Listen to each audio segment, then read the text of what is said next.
United states of আমেরিকাতে একটা conference হয়েছিল। ওই কনফারেন্সটা হচ্ছে পৃথিবীর যত ধর্মগ্রন্থ আছে সবগুলো ধর্মগ্রন্থের 10 মিনিটের আবৃত্তি শোনানো হবে। 10 মিনিট করে সময়। সব ধর্মের ধর্মীয় কিতাবের শায়েকরা, গুরুরা, ধর্ম নানকরা আর ফাদাররা আর কারীরা বসেছে। বিচারকের সামনে একটা সবুজ বাতি, একটা লাল বাতি। সবুজ বাতিতে চাপ দিলে আবৃত্তি শুরু, রেড বাটনে চাপলে আবৃত্তি শেষ। প্রথমে ডাকা হয়েছে শ্রীমত ভগবত গীতা, পড়ার পরে বিচারক রেড বাটনে প্রেস করেছে, সময় শেষ, নেমে গিয়েছে। এরপরে ডাকা হয়েছে ত্রিপিটক, এরপরে ডাকা হলো দশাতীর, এরপরে ডাকা হলো গ্রন্থ সাহেব পড়লো, জিন্দাবেস্তা পড়লো, এরপরে ডাকা হলো উনি এসে ওনাদের বাইবেল পড়ে গেল 10 মিনিটের জন্য। সব ধর্ম গ্রন্থের আবৃত্তি এবং তেলাওয়াতের পরে সর্বশেষে মুসলমানদের ধর্মগ্রন্থ কোরআন আবৃত্তি করার জন্য ডাকা হয়েছে।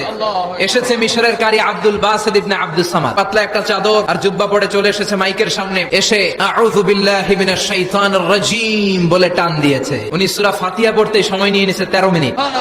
শ্রীমত ভগবত গীতাওয়ালারা হাততালি দেয়, সময় শেষ, কোরআন গেছে। কিন্তু কি আজীব তামাশা, বিচারক তো লাল বাতি চাপে না। আব্দুল বাসিত কয় এই তো সুযোগ, বিচারক যেহেতু লাল বাতি চাপে না, আমি আরেকটা সূরা ধরি।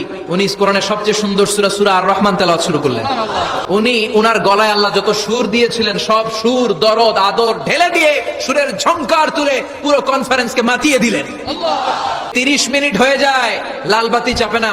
এদিকে অর্গানাইজিং কমিটির প্রধান চেয়ার থেকে উঠে এসে বিচারকের গায়ে ধাক্কা দিয়ে বলে, এই ম্যান, লাল বাতি চাপুস না কেন? ওরে ধাক্কা দেওয়ার পরে বিচারক ভূত দেখার মতো চমকে উঠছে। কি? হ্যাঁ, লাল বাতি।